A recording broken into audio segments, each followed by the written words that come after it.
Bueno, muy bien. ¿Me escuchan bien? Bueno, un cordial saludo a todos los primos que se encuentran acá, los que no me conocen, Luis Fernando Arias. Eh, Vamos a optimizar el tiempo. A ver, ya. ¿Ahí están viendo la pantalla? Muy bien. ¿Me están viendo a mí también? Sí. Bueno, muy bien. Dios les guarde a todos. Un placer volver a estar de nuevo con ustedes, compartir de la gracia y el favor que Dios nos ha regalado a través de estos años. Han nombrado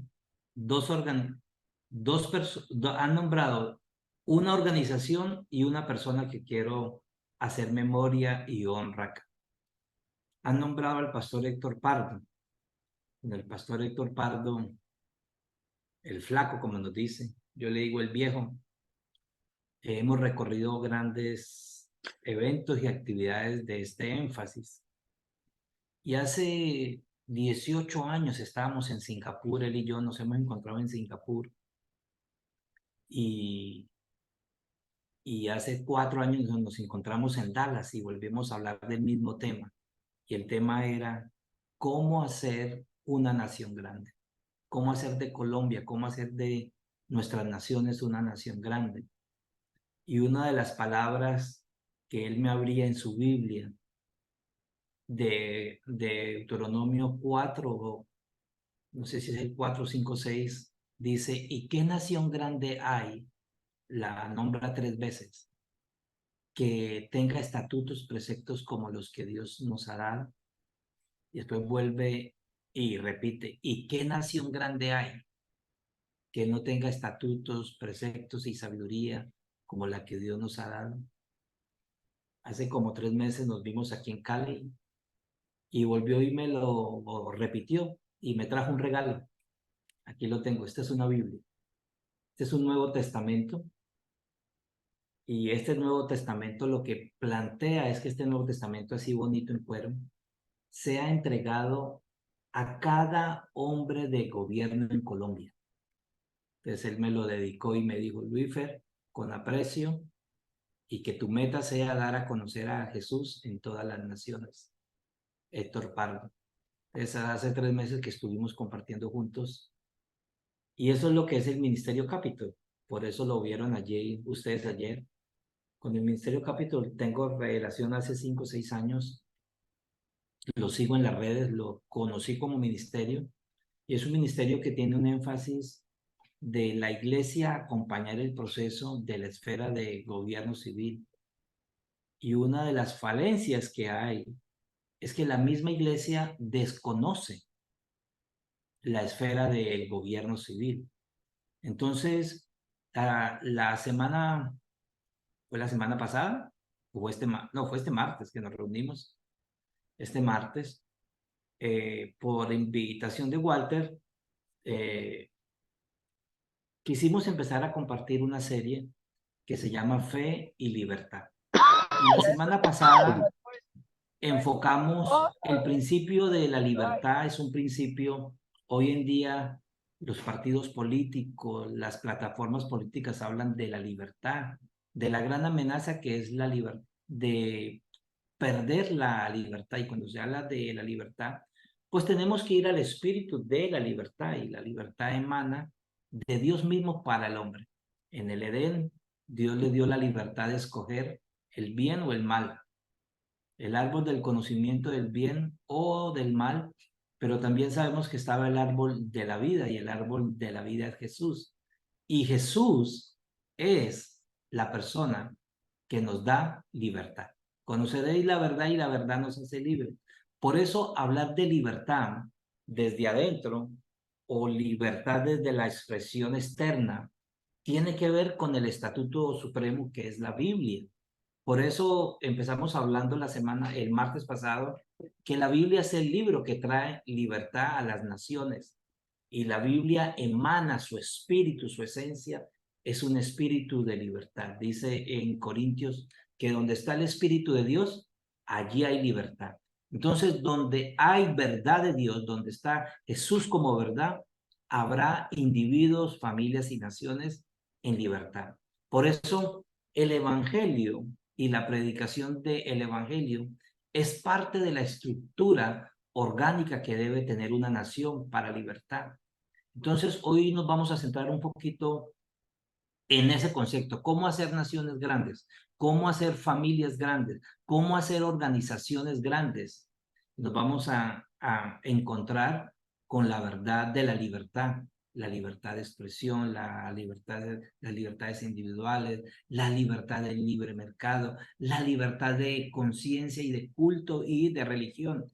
Esta semana Colombia ha estado alborotado con lo del Ministerio del Interior y la directora de Asuntos Religiosos con respecto a un tema de la certificación.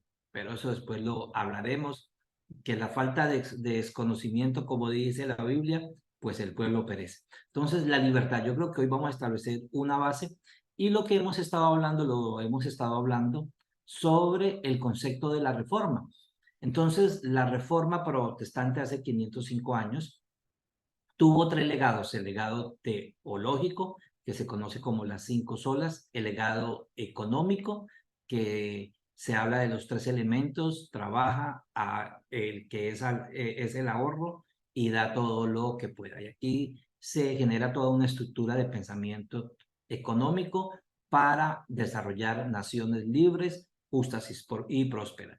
Y hablamos del legado político, y el legado político es el que me voy a centrar hoy, ya que estuvieron en Capitol, ya que Dios nos va a empezar a usar y nos va a continuar usando desde la esfera o desde la asignación que Dios nos ha puesto a cada uno, porque cada uno dentro de sí es político, y lo vamos a ver. Y el legado político es la naturaleza de que el hombre es pecaminoso, es corrupta, y que la naturaleza necesita de la gracia, de la fe, de la sola escritura, y que necesita de solo Cristo para poder traer la estabilidad del individuo y de las corporaciones. Entonces, lo político, lo que habla específicamente es de los frenos y los contrapesos. Y allí vemos cómo la Biblia nos muestra la primera república, que es la República Hebrea. La República Hebrea es la estructura política más antigua. Antes de Roma y de Grecia, 1200 años, existió una nación que fue la República Hebrea, que Dios la levantó, Dios la constituyó como una nación. ¿Qué nación grande hay? Dios quería levantar la nación de Israel como un foco y un faro para las naciones, mostrando su gobierno, su estructura de gobierno. La referencia que voy a hacer hoy es hacerle un paneo a un material que he construido en años anteriores como fruto de 5 libros. Uno se llama La República Hebrea de Estructura Orgánica, otro se llama El Gobierno Todopoderoso, el tercero se llama La República Hebrea, El Poder y la Forma, El Estatismo, la Idolatría del Mundo Moderno, y Hombres Libres, Mercados Libres. Entonces, todos son de estructura bíblica.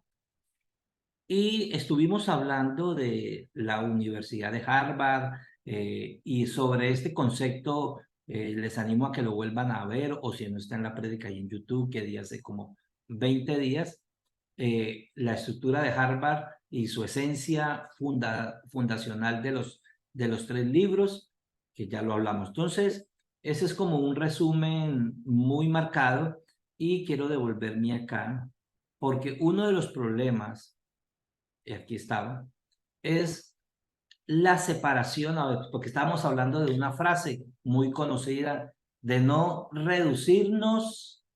Dice que yo no me voy a reducir a ser presidente de X país por la predicación del Evangelio. Digamos que puede tener una buena connotación esa frase, pero esa frase necesita ser ampliada y ensanchada desde la perspectiva de que Dios estableció el gobierno civil. Y eso es lo que les quiero como ayudar a construir un pensamiento de la participación que tenemos, porque el primer ministro que tuvo la Biblia es el estadista por excelencia, Moisés. A veces lo miramos el tabernáculo, lo vemos como adoración, lo vemos como la ley, la parte sacramental, pero nos olvidamos que Moisés fue un hombre que Dios usó para levantar una nación y una nación con una estructura de república democrática, constitucional, federal. Esa es la estructura política que cuando uno estudia los modelos políticos, esa es la estructura que Dios le entregó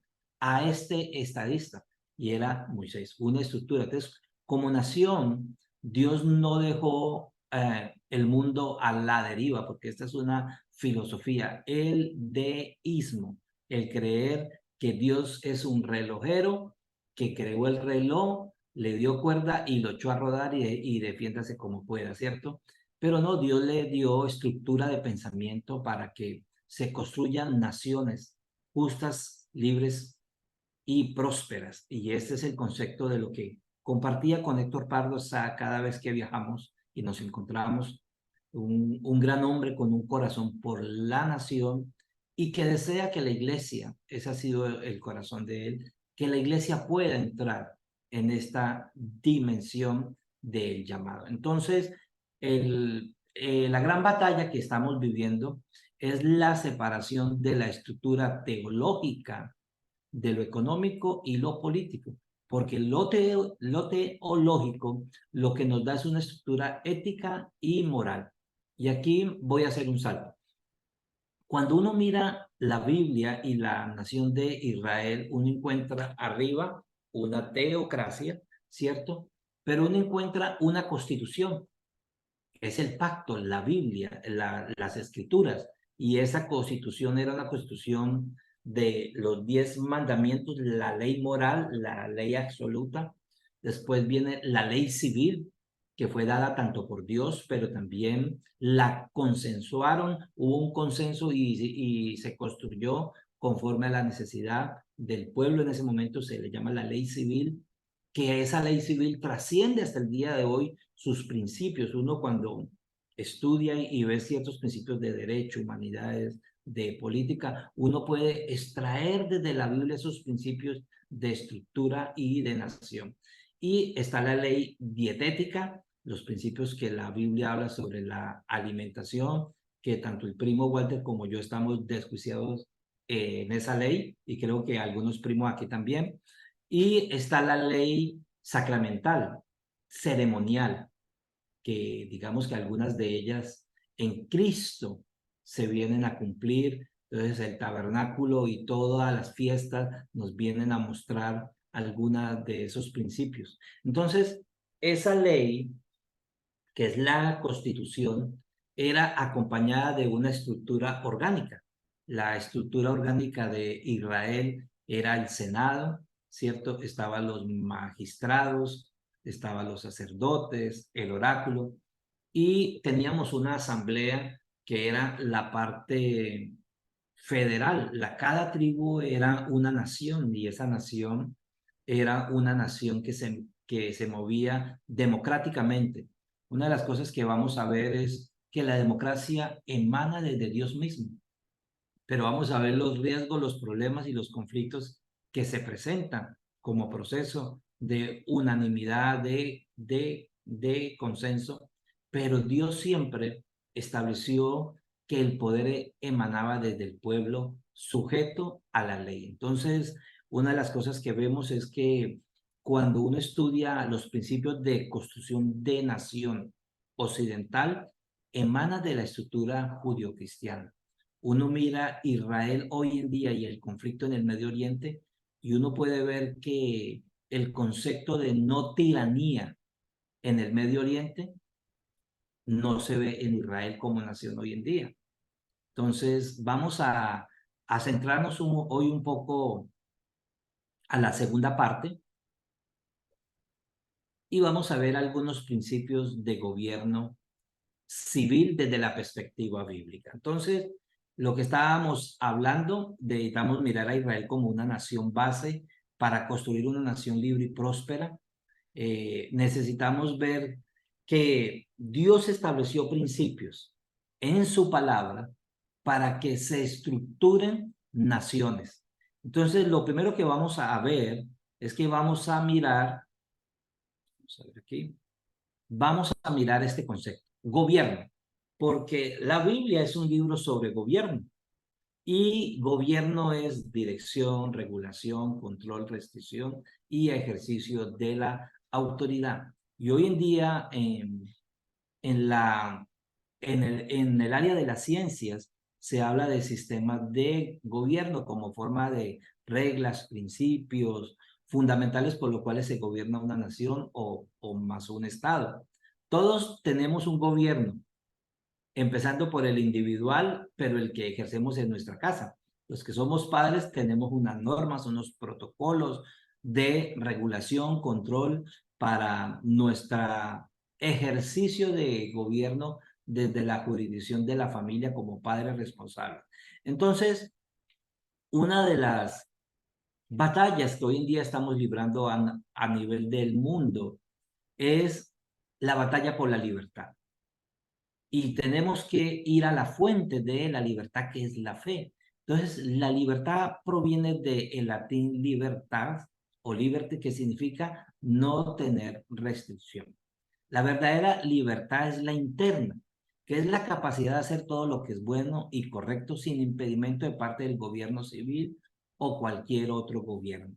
Y la verdadera libertad significa hacer todo lo que es bueno y correcto, significa responsable o libertad legal, o sea, es vivir bajo la ley de Dios. En la teocracia bíblica que uno ve en el Antiguo Testamento, uno ve a un Dios que establece una estructura libre y voluntaria que es su ley, es su constitución.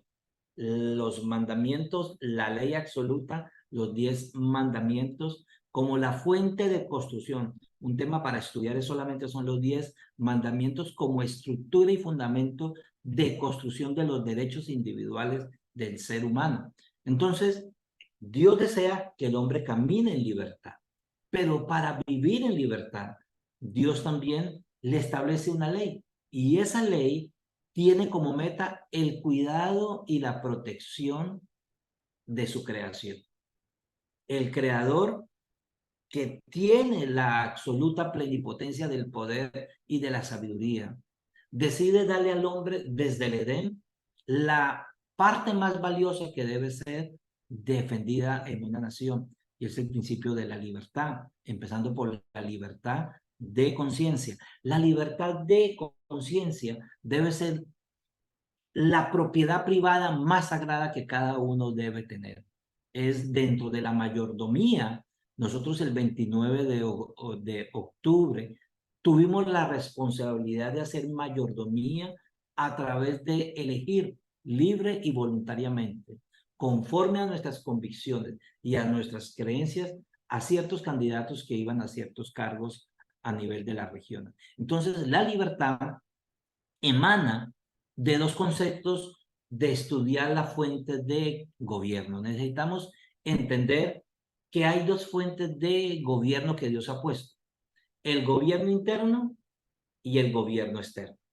El gobierno interno es el diseño de Dios en el Edén, y es lo que le llamamos el autogobierno.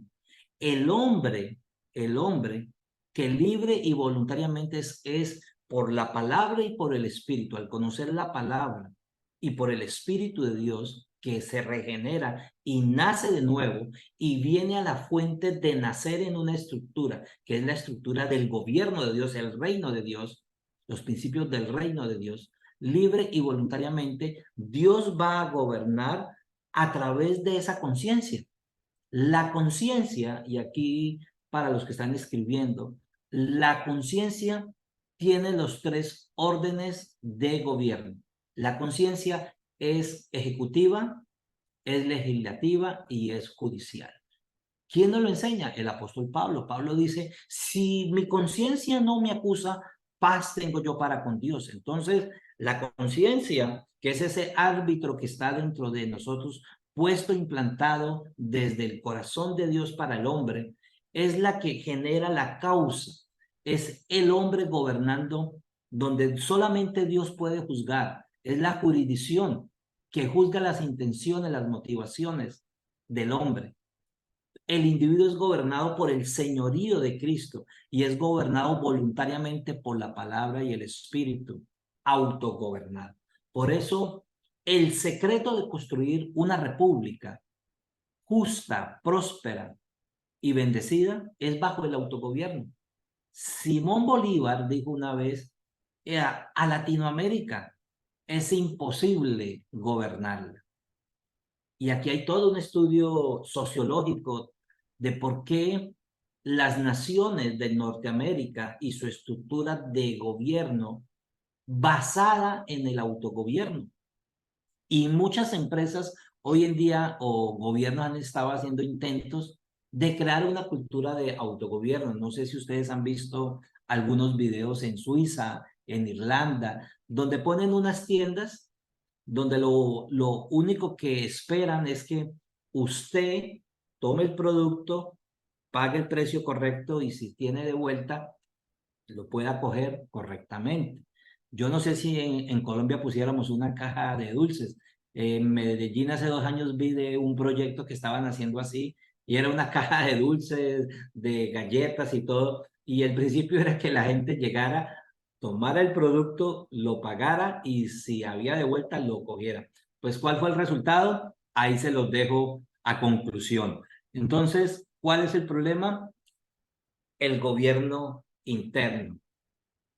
Cuando no se sujeta el gobierno interno a la constitución de Dios, pues el hombre va a necesitar del gobierno externo. Y es aquí la fuente del origen del gobierno civil, el gobierno externo, eh, donde tanto Dios como el hombre son dictaminados para ejercer gobierno.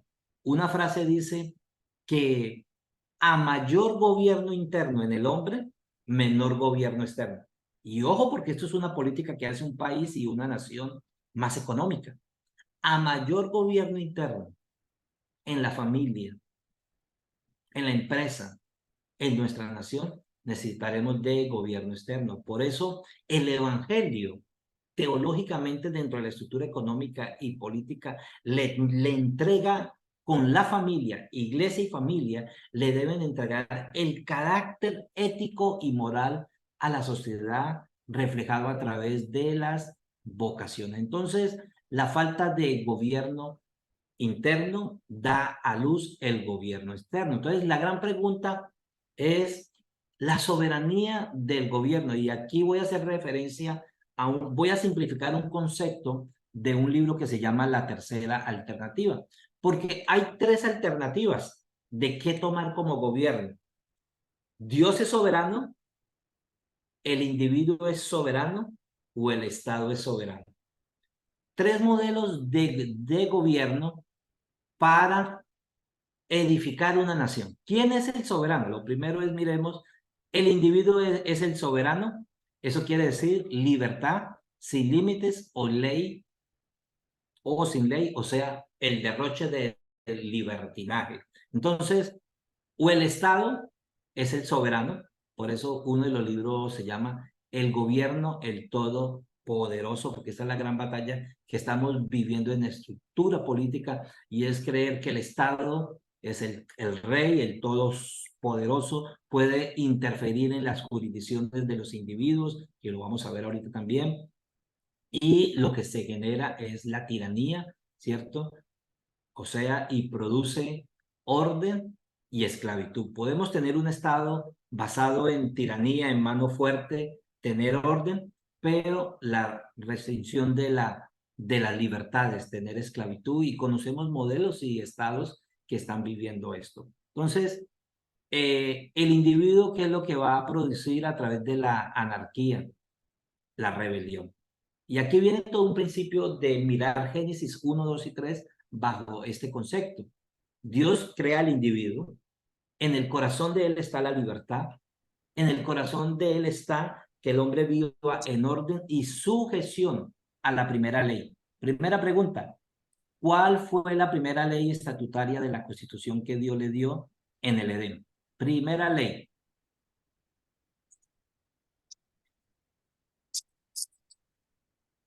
Fernando, a ver. ¿Cuál fue la primera ley estatutaria? A ver, primo, ¿cuál fue la primera ley? En el Edén. De respetar a toda la creación y especialmente no tocar el árbol de la ciencia y el conocimiento. Exacto. La primera ley estatutaria en el Edén fue de este árbol no vas a comer. Y esa ley, ¿qué tenía como propósito? Protección. Establecer fronteras, Protección. sí. Establecer fronteras. Correcto. Establecer fronteras, límites, donde la libertad tuya llega, es donde empieza la del otro. Y Dios había puesto ese límite. No comas de este árbol, porque si comes, mueres. Y si mueres, pues vas a tener las consecuencias. Y es la muerte. Entonces, la primera ley que Dios establece es esa, pero como fruto de no obediencia vinieron 10. Y como fruto de no 10, vinieron más de cuántas. 603. Ahora, ¿cuántas leyes tiene Colombia? Los abogados que Doctor hacen Hernán Alberto, derecho público, derecho privado. esta ¿Cuántas leyes? te la responde el doctor Hernán Alberto. Miles y miles de artículos que son ley, las conozcas o no las conozcas.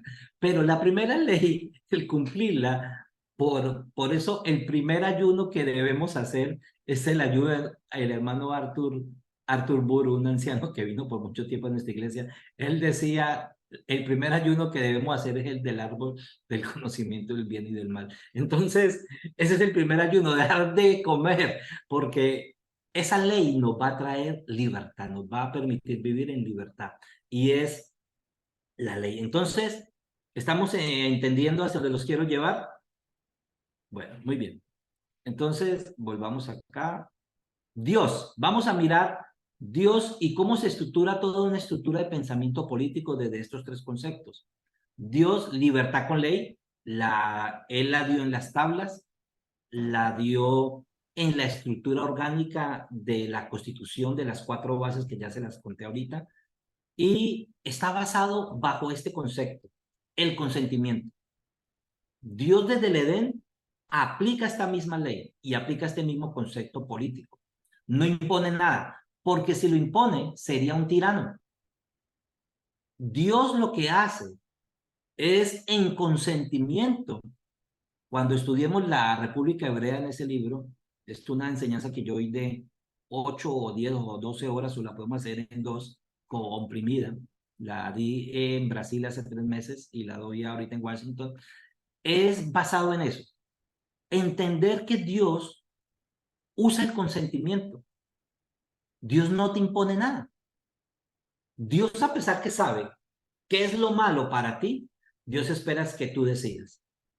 Y Dios espera que en obediencia bajo el autogobierno del corazón tuyo, de conocer el carácter de un Dios amoroso, tú obedezcas y nosotros obedezcamos. Entonces, de aquí emana el poder de la sociedad. Empieza de abajo hacia arriba y es la forma del gobierno civil.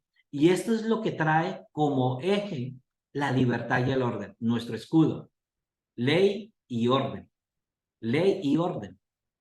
Y eso es lo que establece 3 modelos. Vamos a mirarlos. Soy anárquico, anarquía, que es la condición del corazón, porque la rebelión, el pecado que entró en el Edén fue la anarquía. Ese es el pecado, la rebelión del hombre contra Dios.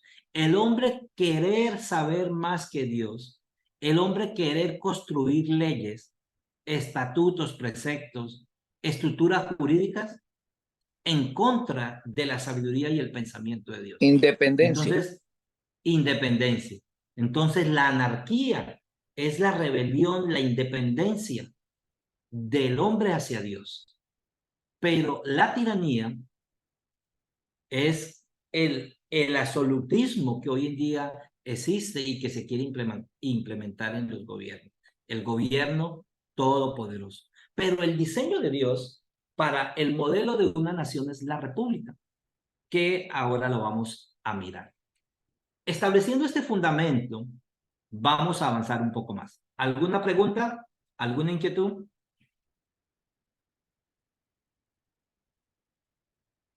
Primo, yo solo ¿Estamos bien? primo, tenía Sí, solamente una ahora, pregunta. perdóname, A ver, Paxito. Walter. Antes de que, o sea, sigue con el tema, pero quería traer como un ejemplo de lo que estás diciendo.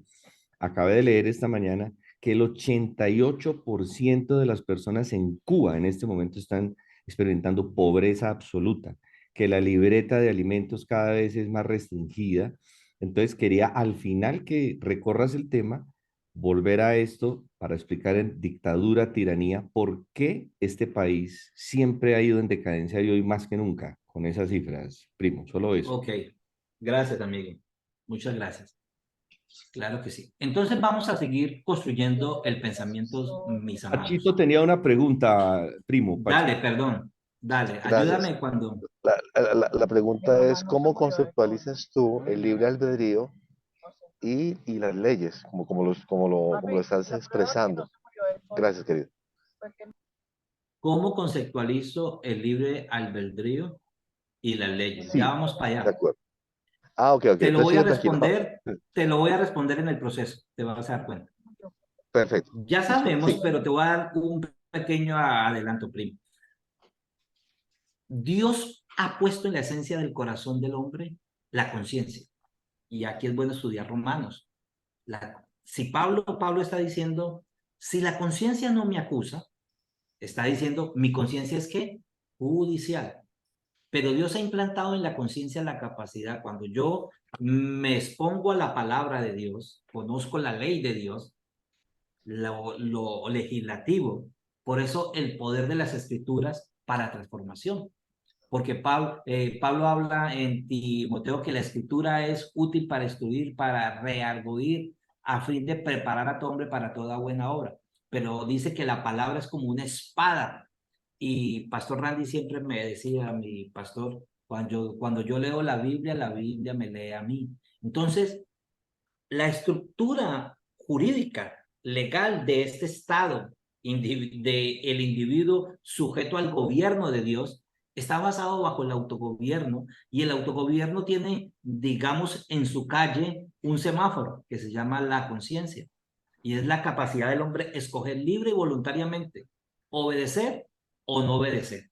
Y si no obedezco, pues voy a tener las consecuencias. A veces la ley misma de Dios, la ley natural, la ley física, la ley moral, va a llevar a una consecuencia individual o familiar o empresarial o de nación. Por eso, el poder que tiene el Evangelio, y aquí es el punto, el poder que tiene el Evangelio para una nación. No podemos generar algo que más adelante se lo explicaría un poco mejor, el gnosticismo evangélico, el dualismo, la separación de lo económico, lo político, las esferas de lo educativo, de lo cultural, de lo teológico. Necesitamos entender eso porque nos han metido un tema que más adelante lo vamos a mirar también, y es el laicismo, lo laico, la separación gobierno de Estado. ¿Dónde va? Y eso es donde yo quiero entrar ahorita. Las 5 esferas y jurisdicciones del gobierno bíblico. Dios es tan bueno, mire, Dios es tan bueno y Dios es tan amplio que Él es la fuente de toda sabiduría y Él es la fuente de toda autoridad, todo poder. Uno de los atributos de Dios es el todopoderoso, omnipotente.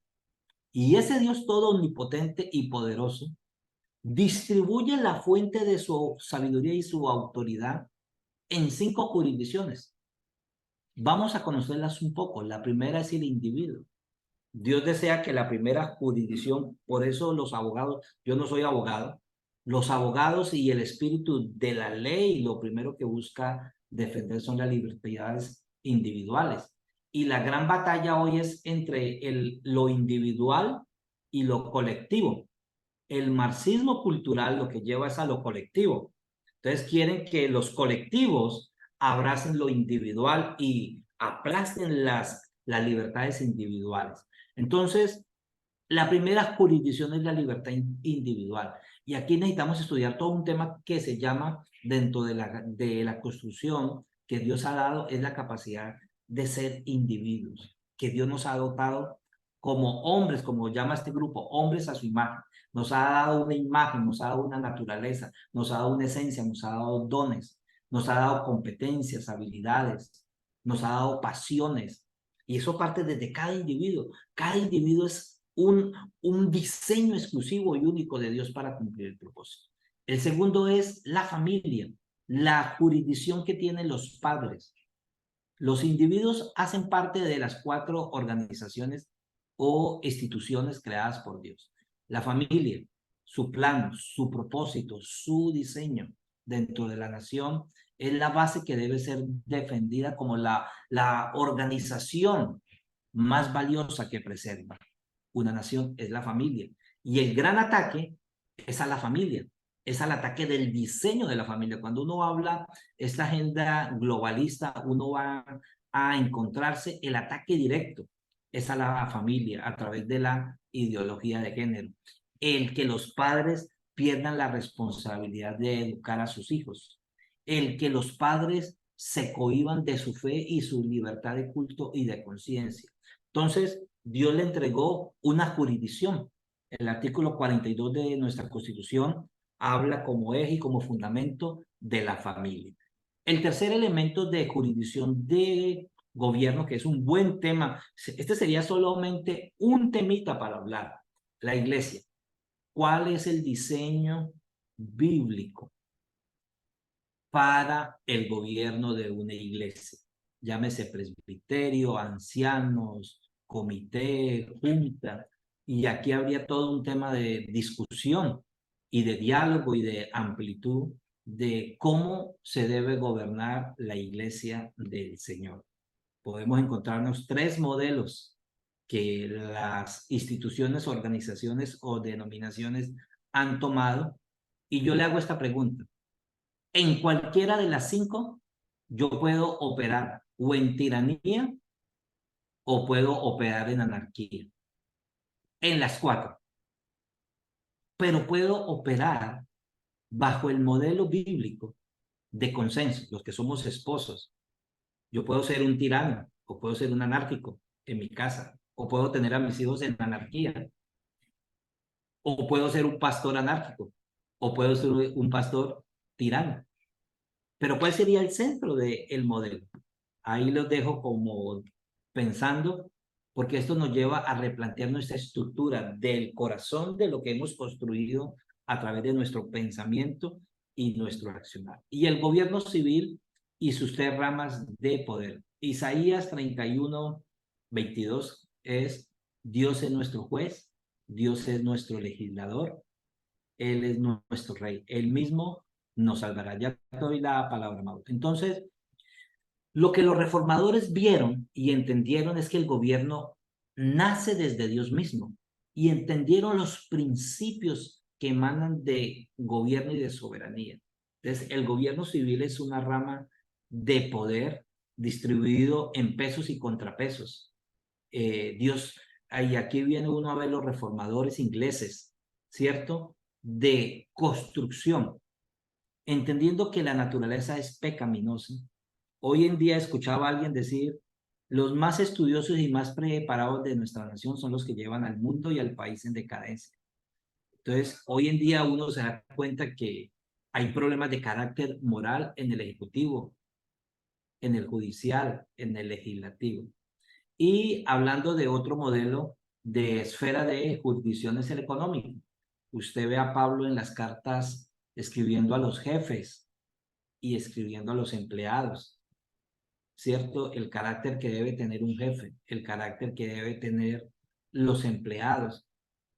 Les mandé un video, Walter les envió un video de un constructor de nuestra iglesia, tiene 5,000 empleados, y hemos debatido mucho porque es una constructora de ya 48 años aquí, y él hace parte de nuestra iglesia hace 30, y él ha visto cómo los principios de la palabra de Dios implementados en sus empleados, su línea ética y moral.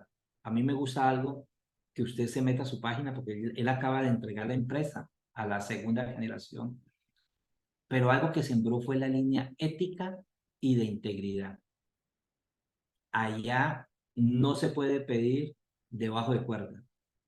Entonces, él tiene toda una línea ética y moral que es parte de lo que Dios desea.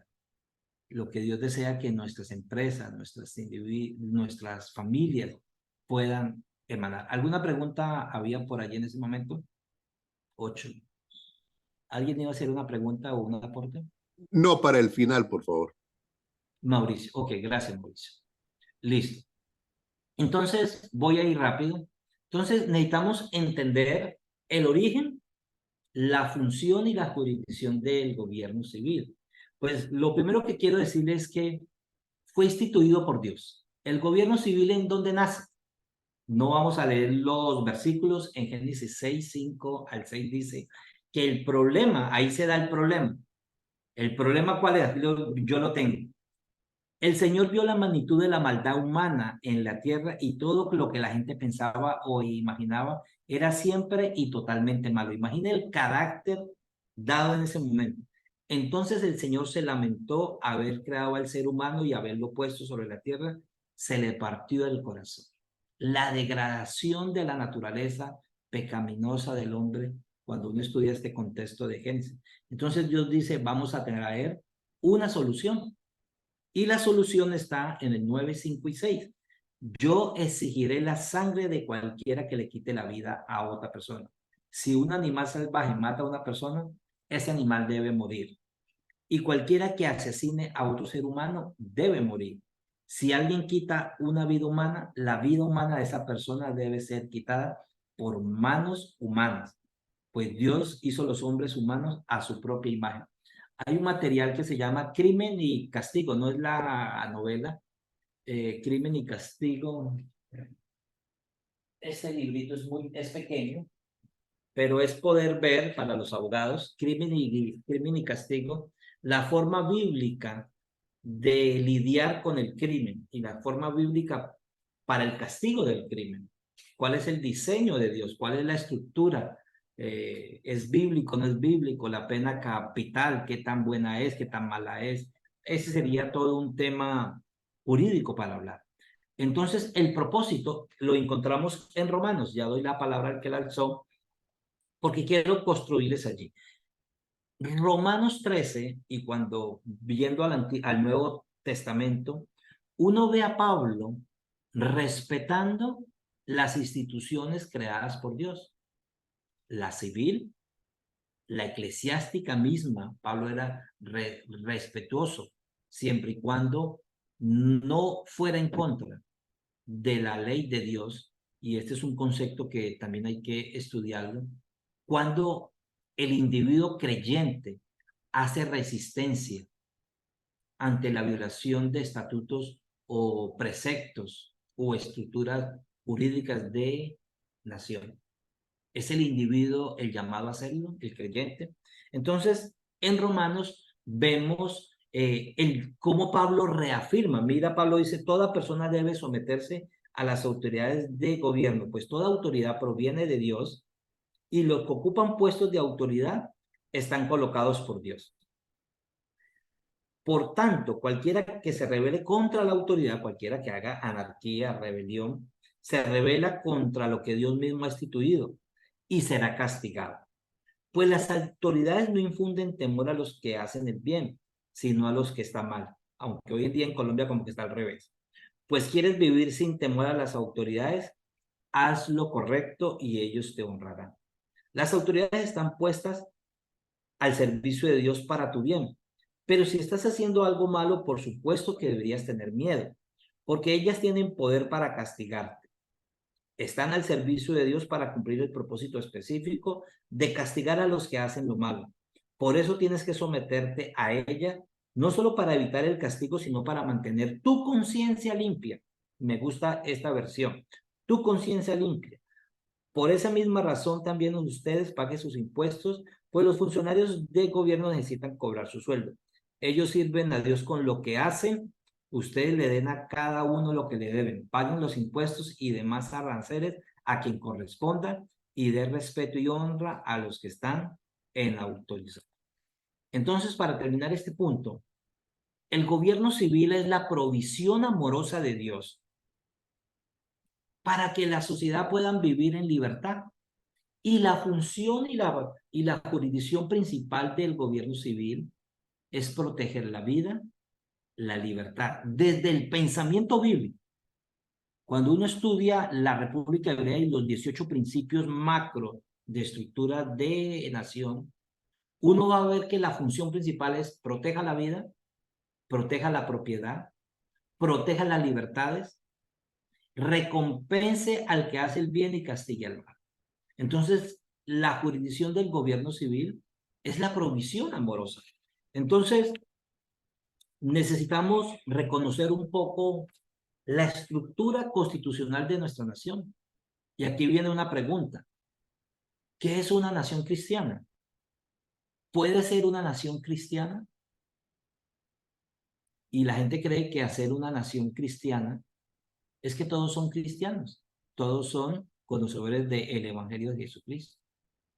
Y digamos que una nación cristiana es la que dentro de sus estructuras, su espíritu y vida, lleva los principios de la palabra de Dios. Los conozcas o no los conozcas, desde el ámbito jurídico, desde el ámbito legislativo, ¿cierto? Desde el ejecutivo. Entonces, resumiendo un poquito, Dios es la fuente y el origen. ¿Por qué? Porque mucha gente cree que lo político o lo que tiene que ver con legislar sobre un gobierno no es parte del diseño de Dios. Esto todavía está en la mentalidad del pueblo creyente. Espacio para preguntas. Aportes 8 y 10. Sí, sí, yo tengo una pregunta. Luis Fernando. Pregunta Álvaro. Álvaro, sí. Hola, primo Luis Fernando, ¿cómo Yo, vas? primo, ¿cómo va? Bien, ¿y vos cómo estás? Qué bueno Aquí, verte. aquí esperándote, hermano.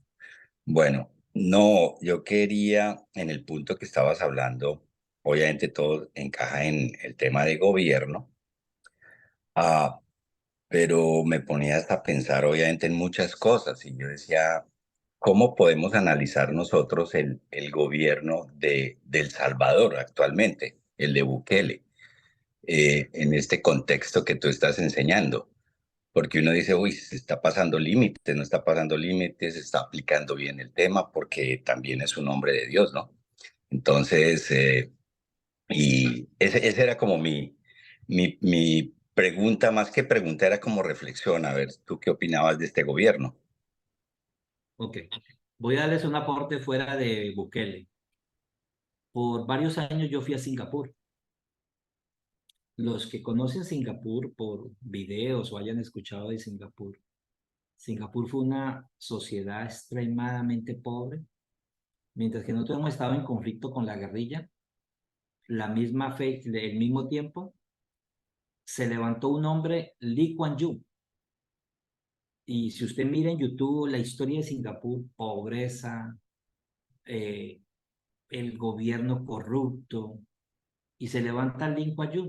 Lee Kuan Yew fue un gobernante por más de 30 años. Después se convirtió en ministro mentor, fue el primer ministro, después se convirtió en mentor ministro. Y uno podría decir lo siguiente, ¿era el modelo republicano? No. Era un modelo que ejerció, digamos, de una amplitud, porque la ley es muy fuerte, allá es y sigue siendo fuerte. Pero es una nación que al día de hoy es muy próspera. La libertad religiosa. Tengo amigos pastores de mega iglesias allá, con la que les visitaba. Entonces, no era el modelo correcto, pero trajo aprobación del mismo pueblo, porque no era tan democrático. Y digamos que podría ser hasta un tirano, pero solamente que la presión de esta mano fue fuerte con la corrupción, fue fuerte con ciertas leyes para poder traer el progreso que Singapur tiene. Pero encontramos otra nación paralela que es un buen modelo, y es Corea, que la conozco también. No la del norte, sino la del sur. en su modelo político, en su modelo político, pues levantó una nación muy bendecida hasta el día de hoy y tiene una de las más grandes iglesias. Bukele, pues uno ve una mano fuerte. Digamos que, mire, cuando uno estudia un poquito el crimen y el castigo, los abogados pueden tomar dos posturas, los de derecho, y esa es la batalla que él ha venido a hacer. Él vino a establecer la naturaleza del papel del gobierno civil. Y uno es castigar el crimen, castigar el crimen. Por eso yo creo que cuando uno lo analiza a él, uno ve que parte de su papel principal fue una política dura, remover ciertos elementos desde el ámbito jurídico. Ahora, el papel que uno diría se va a reelegir de nuevo, tiene muy buena aceptación dentro del pueblo de El Salvador. Se recuperó la confianza económica, la seguridad, como le diría Álvaro Uribe, nuestro expresidente, los tres huevitos. Entonces, yo veo que Dios lo está usando, yo veo que Dios lo está usando. Es un hombre temeroso de Dios, es un hombre con principios. En un mundo político hoy en día, donde los derechos humanos, los pseudo derechos humanos están tomando posturas de querer aplastar aún mismo posiciones como las que estamos viendo, pues es la gran batalla, es la gran batalla. Pero también quiero abrir el micrófono para que otros, si tienen un pensamiento, y compartan sobre esto, para yo finalizar la parte. Si quieres, saca la presentación, primito. Mauricio, solamente quiero terminar con dos puntos. Perfecto, perfecto, adelante. Pero dos puntos que quiero dejar, porque es el corazón de... Les voy a dar la palabra a los tres. Déjenme termino acá y dialogamos lo que quede. Los dos principios de la reforma protestante están marcados aquí. La naturaleza del corazón del hombre es pecaminosa. El hombre tiene su tendencia al pecado. Tenemos como tendencia al pecado. Necesitamos el autogobierno de Dios. Entonces, se crea y se estructura lo que Israel tuvo, los pesos y contrapesos, la separación del poder. Dice este autor, Lord Acton, dice, el poder tiende a corromper y el poder absoluto corrompe absolutamente. Entonces, la gran batalla que necesitamos reconocer es que Dios ha establecido el gobierno civil y nos da la capacidad de elegir. Y aquí viene un principio a los que somos pastores o trabajamos como pastores o cualquier radio de acción. El primer papel que tenía Moisés como estadista, sumo sacerdote, era instruir al pueblo en la ley civil. Todo individuo israelita estaba en la capacidad de elegir y ser elegido. Igualdad de derechos. Y aquí viene todo el principio de estudiar el concepto de república, porque era un pueblo que venía de esclavitud. Un pueblo donde solamente era esclavo y había la clase alta. Y aquí hay todo un principio de igualdad. Entonces, una de las cosas que tuvo que hacer el primer estadista era educar en la ley civil, el sacerdocio levítico. Nosotros nos hemos quedado con un concepto del sacerdocio levítico sirviendo a la parte ministerial del alma, del corazón. Es importante y es parte del proceso de Dios. Pero necesitamos avanzar a generar en nuestros miembros competencias ciudadanas de elegir y de ser elegidos. Si tienen la asignación y el llamado en esa esfera, pero todos tendríamos la responsabilidad de poder mirar una plataforma política que no son perfectas y podernos identificar con una línea de pensamiento. Entonces, hay un material que se llama la estructura de la república. El poder, que es lo que está oculto, los 7 principios ocultos, y necesitamos mirar la forma, porque a veces atacamos la forma, pero el poder que está oculto, el autogobierno, ¿cierto? La moral, la descentralización del poder, la forma. Es un material muy chévere que se llama En búsqueda de la República Hebrea. Entonces, Dios sí establece y da unos métodos para elegir y ser elegido. Y cuando uno mira las cualidades, las cualificaciones, también le da la responsabilidad de la rendición de cuentas. Entonces, este fue un pequeño resumen, muy rápido para que todos como entremos en un diálogo. De la mano la tiene levantada Mauricio Jorge Hernán. Le damos la palabra a Mauricio. Y las preguntas las responde Walter. Bueno, Luis Fernando, muy buenos días. Hola, primo, buenos días. Primo, como le estamos diciendo. Primo, la siguiente pregunta. Parte ya la respondiste, porque la respondiste con el gobierno de Bukele. Yo quisiera preguntarte, ¿cómo ves el gobierno actual de Colombia frente al gobierno de Nayib Bukele en El Salvador? O sea, ¿cómo ves el gobierno de Colombia? ¿Cómo ves el gobierno de El Salvador? Y situados en lo actual, ¿sí? En que nosotros pagamos impuestos por nuestra libertad y por nuestra seguridad. Y ver ahorita que estamos perdiendo la libertad, que estamos perdiendo la seguridad y que nuestras fuerzas militares están perdiendo el dominio en el territorio nacional. ¿Cómo ves eso? Hay un meme que por ahí está rodando ahorita. Dice este meme para explicárselo en palabras mías. Es mi concepto personal, no tiene que ser el de ustedes. Es mi concepto y tampoco puede ser el correcto. El meme dice lo siguiente: Duque enterró la derecha, Petro la desenterró. Y yo me quiero centrar más en la oportunidad que estamos. Estamos ante una oportunidad valiosa. Cada uno desde la esfera donde estemos, cada uno.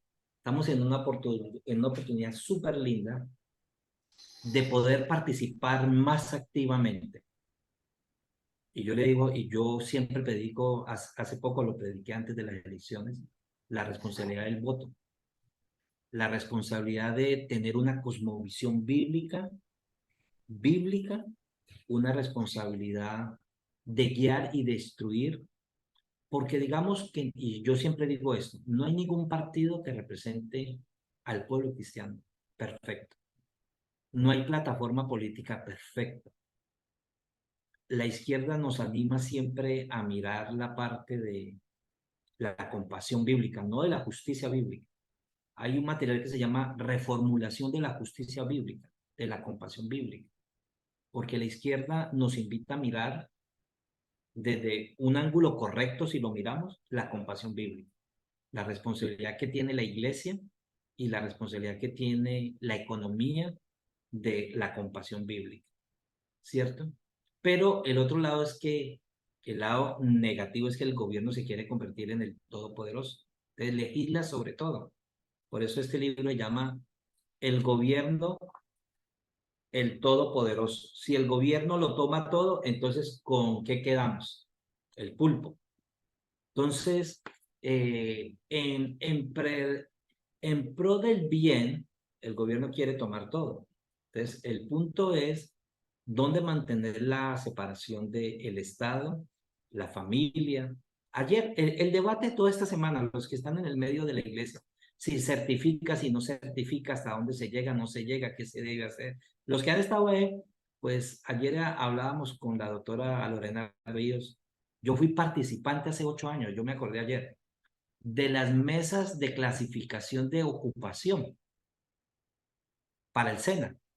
Eso fue el primer intento, pero la gente no lo entiende, no entiende porque la gente tiene un temor de dónde llega el gobierno como jurisdicción, la jurisdicción que tiene la iglesia y una organización descentralizada del gobierno que es el SENA. Entonces, ¿dónde está la coacción que quiere hacer el gobierno? Porque ese es el mismo tema. Aplica para todo, lo mismo. ¿Dónde se preserva? Aquí FENALCO se levantó y por eso yo creo que la respuesta política que se dio en estas elecciones fue una política, puso a un empresario de nuevo en Cali, a Alejandro Eder. Yo lo apoyé directamente. Entonces, lo que pasó con Antioquia, pero hay un peligro, haya quedado el que haya quedado, y es que el progresismo está dentro de todos, dentro de todas las plataformas políticas. El progresismo que abraza la ideología de género, que abraza el aborto, los principios morales, está en todas. Entonces, muy camufladamente, uno dice ganó la derecha, ganó la centro, pero el que va camuflado en medio de todas se llama el progresismo. Entonces, yo creo que estamos más ante una oportunidad grande para dentro de 2 años, que son las elecciones. De nuevo. Y las elecciones no se empiezan a trabajar faltando un mes. Estamos ya trabajando en ellas, edificando, construyendo país desde la educación, desde la cosmovisión bíblica, desde ministerios como Capito. Y yo quiero relacionarlos con otros 6 más, que es con los que trabajo yo a nivel global. Con Walter le he compartido. Y poderles endosar algunas organizaciones en Washington, donde voy la otra semana también. Entonces, estamos en un buen tiempo. Jorge. Sí, gracias, Fernando, muy claro y bueno, importante todo este tema que lo que tú decías, ¿no? Parte de todo este sistema, este propósito, nosotros a veces vimos esa separación y fue lo que metieron, ¿no? El gobierno, nada tiene que ver con nosotros. Y de hecho, una de las cosas que estaba mirando estos días que nos llegó fue una convocatoria que está haciendo el gobierno para certificar a los líderes religiosos. Dice que la ministra del Interior, pues que está trabajando de directora de Asuntos Religiosos del Ministerio del Interior, pues quiere hacer esta clase de certificación para un acompañamiento. Pero por otro lado, ayer recibía una notificación de Sedecol diciendo que no era conveniente hacer esa certificación. Claramente uno entiende el tema de gobierno y como decimos, ¿no? En qué momento un gobierno de estos que llamamos de izquierda pues tiende a hacer esos manejos de información. ¿Cuál es tu opinión al respecto? Ok, voy a ampliar lo que yo tengo en mi entendimiento y mi posición y mi postura. Porque aquí voy a hacer varias preguntas que no las vamos a responder. ¿Debería la iglesia ser parte de la política pública de su nación de libertad, de especie religiosa? Todos sabemos que todo empieza en 1991, artículo 18, creo que 17, 18 o 18 y 19. Libertad de culto, libertad de conciencia, libertad, ¿cierto? Después viene en 1995, viene la ley estatutaria de la libertad religiosa. Viene la ley estatutaria, se reglamenta, ¿cierto? Y dentro de la ley estatutaria del 95 se da la parte de las personerías jurídicas. La primera pregunta que uno se hace, ¿me registro ante el Ministerio del Interior? Sí, no. Esta es una pregunta que yo la he hecho, la gente, porque estamos en algo que ya el Estado tiene el mandato de certificar las iglesias y las denominaciones en las estructuras o formas que tienen. Pero en la misma ley le dice que es la misma competencia de la iglesia o de la organización, y así lo digo con autoridad porque yo fui director del instituto de mi iglesia y de mi denominación. Y cuando yo creé el diploma, lo hicimos basado en esa ley. La ley, la iglesia le otorga la capacidad de conferir títulos eclesiásticos. ¿A quién se le otorga? Quien tenga la personería jurídica, sea extendida o la que sea, en el rango que sea, ella es autónoma de establecer la formación y de establecer la parte de títulos. Le llamemos pastores, apóstoles, profetas, como quiera, querubines, arcángeles. Cada denominación es competente de hacer. Y eso es lo que la ley dice. Pero la ley dice también, y aquí viene Estado, Iglesia y organización certificante. Entonces, el Estado le da la autonomía a la Iglesia de solamente le dice, mire, certifíquese, diga sus estatutos, ustedes en los estatutos de cada denominación lo debe tener, las órdenes, los procesos para certificar o para instituir en el código de ética y tal. Entonces, digamos que cada iglesia, el ejemplo nuestro, nosotros tenemos un instituto, el Instituto de Formación, y es el que da la certificación. Y por el otro lado, vamos a mirar el SENA. ¿El SENA qué es lo que hace? El SENA a través de mesas sectoriales, tiene la clasificación nacional de ocupaciones. Entonces, en el SENA no existe la clasificación de ocupaciones de ministro de culto, nada, no existe. Existe una clasificación para asesores de paz, espirituales y tal, pero no existe. El gobierno sí está violentando, digamos que, vamos a pensar que, vamos a ponernos de buen corazón, vamos a pensar. Porque una iglesia sí puede pensar, porque sí se da, y sí se da. Por ejemplo, donde más se forma la gente es en una iglesia. Usted lleva 15, 20 años recibiendo Biblia, cursos, instrucciones, pero no le certifican nada, porque es un título eclesiástico. Entonces, lo que libre y voluntariamente usted sí puede hacer, y es que el sector interreligioso se puede agrupar y le puede decir al SENA, no lo necesita hacer a través del gobierno ni ninguna entidad ni SEDECOL. Digamos que como denominación nosotros, Comunidad de Fe Misión Sudamérica, va al SENA y le dice, mire, ¿por qué no me clasifican mis competencias? Nosotros tenemos empleados acá que han ido al SENA a clasificar competencias empíricas de altura, de electricidad. Entonces, eso lo hace el SENA. El SENA puede clasificar. Entonces, número uno, el SENA no tiene una mesa sectorial. Yo hice parte hace 7, 8 años atrás del intento de la mesa sectorial, porque hay instituciones que pueden coger a sus estudiantes bíblicos en sus institutos y hacerlo, ir a sacar una competencia, una clasificación de competencia. Si usted va al SENA y quiere certificar sus competencias, ellos tienen una estructura que la mesa sectorial ha creado. Entonces, primer punto, la mesa sectorial no se ha creado. Se hizo intento hace 8 años y yo fui parte de una